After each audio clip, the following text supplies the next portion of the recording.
less than 24 hours after receiving her second dose of the Pfizer COVID-19 vaccine. She was unable to move from the neck down. Last month, a Tennessee woman who was left partially paralyzed after getting her second dose of the Pfizer vaccine. Only 11 spoke with a local woman who says she lost feeling in much of her body just hours after getting Pfizer's COVID-19 vaccine. You are, as you write, one of the unlucky ones who suffered, was diagnosed with Guillain-Barré syndrome. A BC man who says he suffered a rare COVID vaccine injury that left him paralyzed will be getting financial support from the federal government. Now, if you got sick after taking the vaccine, what would happen if you did get sick after taking the vaccine and when you tried to get help, everyone just treated you like you were an anti-vaxxer? The vaccine took my immune system and just shook it around again. Agony and chronic pain. In our coronavirus coverage, a Utah woman and Utah senator are teaming up to get some answers. This comes after a group claims they've experienced life-altering injuries that they believe are from the vaccine. A shocking reaction to the COVID vaccine. New at 5, the CDC says coronavirus vaccines have been remarkably safe and successful, and serious adverse reactions are rare. Yeah, more people have died under COVID this year, by the way, under Joe Biden, than under you, and more people took the vaccine this year. So people are questioning how. Well, no, the vaccine worked, but some people aren't taking it. The ones that get very sick and go to the hospital are the ones that don't take the vaccine. But it's still their choice. And if you take the vaccine, you're protected. Look, the results of the vaccine are very good. And if you do get it, it's a very minor form. People aren't dying when they take the vaccine.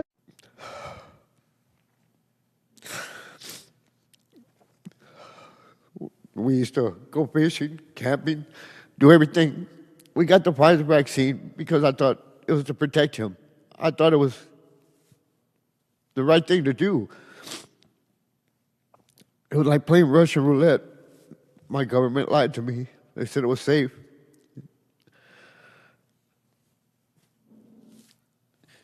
Now I go home to an empty house. This is a simple, basic proposition. If you're vaccinated, you're not going to be hospitalized, you're not going to be in an ICU unit, and you're not going to die. Multiple agencies are now investigating what caused his death. CBS 13's Marissa Perlman is in Auburn with the woman who says she witnessed that man getting this shot. Marissa? Yeah, a lot to learn about this one, Steve. First, the county posting on social media that a person was diagnosed with COVID-19 back in December and then died just hours after getting the vaccine on Thursday. This news now causing concern in this community, now questioning the safety of the COVID-19 vaccine.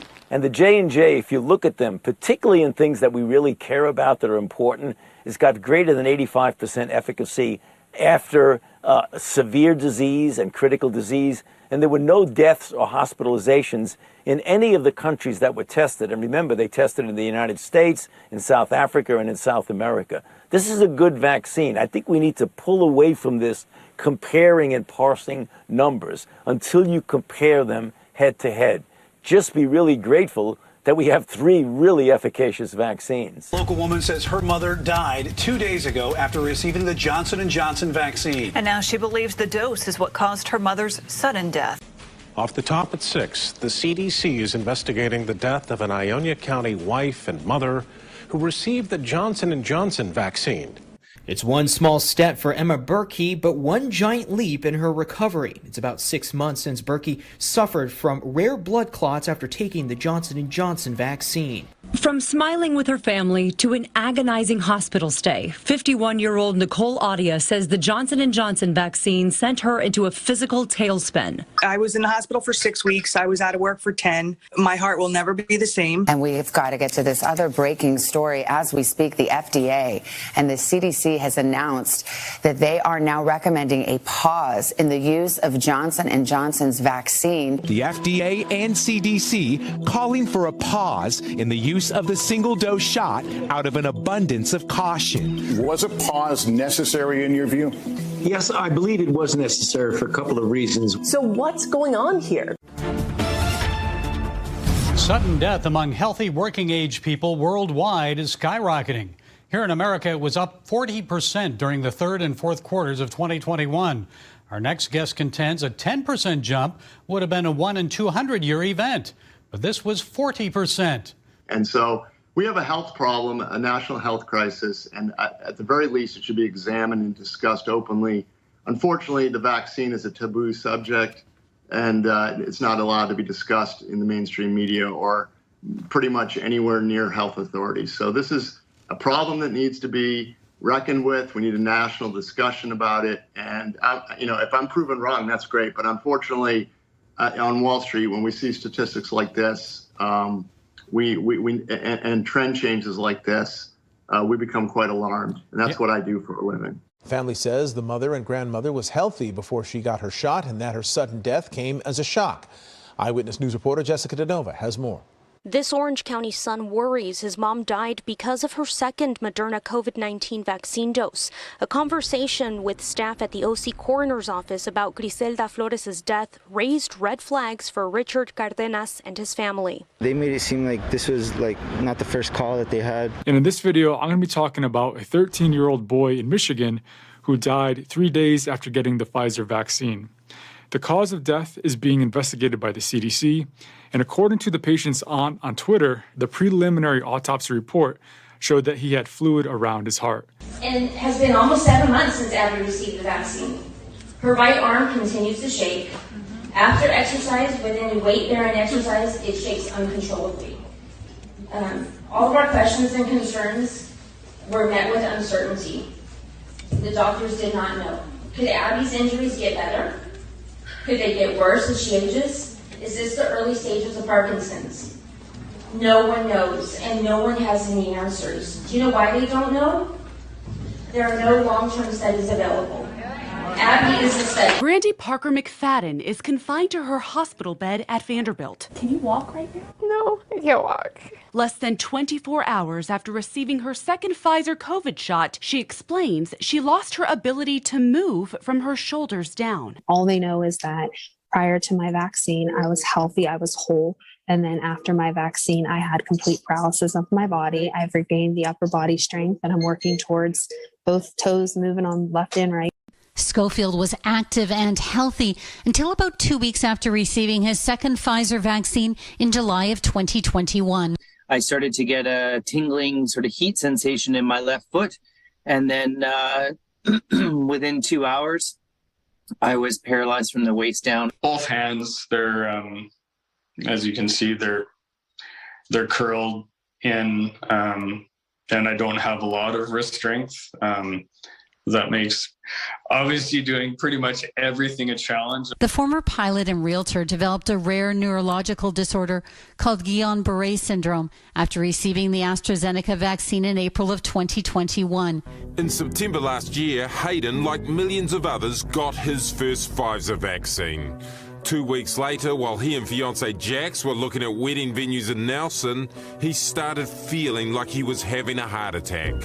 I went to bed and woke up at about, I think it was about 3 a.m. with like severe chest pain. Every time my heartbeat was like a real deep stabbing pain. And I was like, babe, I'm in a bad way. I think I'm dying. And then we shot to the hospital in Nelson and we're like, oh yeah, you got pericarditis. It's been a long road to recovery for Matty John. It's a really uncomfortable and quite a frightening experience. He felt like he was having a heart attack 2 days after getting the Pfizer vaccine. I went and had the second and then it got really bad. And within about a week, I had lost, my hands didn't really work. It's there until I go to bed, and I take sleeping pills because I can't sleep because of the pain. Brianne Dressen is a preschool teacher in Saratoga Springs who participated in the AstraZeneca clinical trial back in November. We all knew that some people were going to draw the short straw. And that includes her. I'm on the bowling team from the high school, Dyer County. And I noticed when I was throwing the ball that I couldn't feel my arms or legs. So I was freaking out. Her parents took her to see a doctor in Jackson. When we got in finally, my doctor, my PA, told me like right off the bat what she thought it was. She was like, "You have Guillain-Barré." In the morning, I was just looking and I thought, gosh, something is weird with my face. And I thought, whatever, I slept funny, no big deal. And by the end of the day, my husband even, I was asking him, like, this is weird now. And even with kindness, he had to say, yes, it was. A phone consult with Gibson's doctor confirmed that she had developed Bell's palsy, a form of facial paralysis. Sean Muldoon developed serious blood clots in April 2021 after getting the AstraZeneca vaccine. He needed emergency life-saving surgery to remove about 2 meters of his intestine. He's doing much better, but still has health challenges. He's still waiting for compensation. My injury was confirmed to be vaccine-induced within days of my first surgery. I'm aware of thousands of people like me across the world who have been struggling to get their doctors to work with them, to try and provide treatments or study them. The scale of this is enormous, Madam Deputy Speaker, and I don't think the government has come to terms with the extent of it. You've got a situation here again where the Minister is blaming the service authority are blaming the Minister, and who are suffering? The victims, victims of these vaccine damage incidents, which I fear those victims are not going to go away, and nor is this issue, and I hope the government's going to address it. My friend Katrina, she is 28 years old. She was perfectly healthy before. She only had 1 dose of the Pfizer vaccine. 5 days later, she was beginning to experience brain fog. Now she's had a stroke. She's had 3 suspected heart attacks. And she's a very good friend of yours? Yeah. 3 people that I met in June when we had our event on vaccine injuries. And we're going to start with Stephanie, who is the mom of Maddie DeGarry. Maddie participated in the Pfizer trial for children. When she was 12, she's now 13 years old, vaccine injured. And both Bree and Maddie have tragically and unfortunately been cast aside, ignored, forgotten by the vaccine manufacturers and by our healthcare agencies. So I'm so grateful that Stephanie and Maddie, you could come here. Stephanie, why don't you tell your story? Okay. Hi, my name is Stephanie DeGarry, and this is my daughter Maddie. When she was 12 years old, she participated in the Pfizer COVID vaccine trial for 12 to 15-year-olds at Cincinnati Children's Hospital. This is the first trial any of my kids have ever been in. I never had considered ever putting them in a trial before, but this seemed like, when they asked if they could be in it, it seemed like a win-win, So it's been over 9 months since she got her second dose. She can't walk. She's in a wheelchair. She has an NG tube for all of her nutrition. She has constant pain in her stomach, back, and neck. She was over there laying on chairs because she can't make it through this. She can't feel her legs, and that's just the tip of the iceberg. When she got her first dose, her reaction was typical. She had fever, body aches, and fatigue, and it went away in a couple days. When she got her second dose, she had immediate pain where she had gotten the injection, and the first thing she told me because her dad took her, was that didn't happen. That hurt way more than the first time, like enough to point it out. In less than 12 hours, she developed severe abdominal pain, horrible nausea, painful electric shocks on her spine and neck. Her hands were ice cold when you touched them. She had, and on her feet, pain all over her body. Her vaccine arm went numb. And I'm finding more and more stuff. You forget stuff because so much has happened to her. Like as I read through things, I keep redocumenting everything. She had chest pain, severe chest pain. The way she described it, it felt like her heart was being pulled out of her neck. Tachycardia that was actually seen on an EKG. And she was extremely dizzy, so she felt like she couldn't stand up. So we did what we were told. we called the study doctor, and they told us to go to Cincinnati Children's ER, where the trial was held, to check for appendicitis. She did not have appendicitis. They couldn't even find her appendix. What made it into the trial record is unclear. And yes, we did ask several times and have it documented. We still don't know what was actually reported. In the EUA amendment, Maddie's adverse reaction was reduced to 5 lines that they claim was eventually diagnosed as functional abdominal pain. By the data cutoff for the trial, on March 13th, Maddie experienced over 35 adverse events, different things happening to her, very similar to all the stories that you're hearing here. This happened during the trial. Some examples are blood in her urine, 7 times, decreased vision, loss of feeling from her waist down, dizziness, fainting, tremors, muscle weakness, and more. They're all available in the slides, all of her reactions. None of these were mentioned in either document. She went to the ER 9 times and was hospitalized 3 times for a total of 63 days, and this was by June 1st. Look at the dates of that article and around when this was approved. Maddie was in the hospital when the EUA was approved for 12 to 15-year-olds. The doctor did not even know it. Does your child, when they have a stomach ache, does that put your child in a wheelchair? Does your child's stomach ache require a feeding tube? Does your child spend 64 days in hospital for their stomach ache? If they did a urine test when they have a stomach ache, would there be blood in their urine? I don't think so.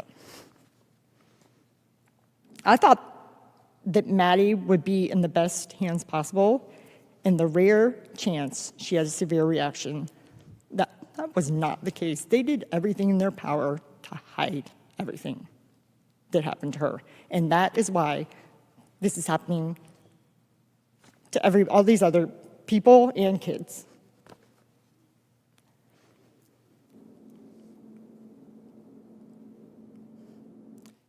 So my question is, you're hearing my story. Maddie was not kicked out of the trial. So she's still in it. By the way, so is my son Lucas, who he was in the placebo group, and he did not get the vaccine. So they have one person, if you want to know that they can, and he hasn't had COVID. If they minimalize Maddie's reaction to the vaccine like this, I wonder what really happened to those in the clinical trials who had a reaction to the first dose. They never got to have the second dose. That means they're out of the trial. They're disqualified. I wonder what else was hidden.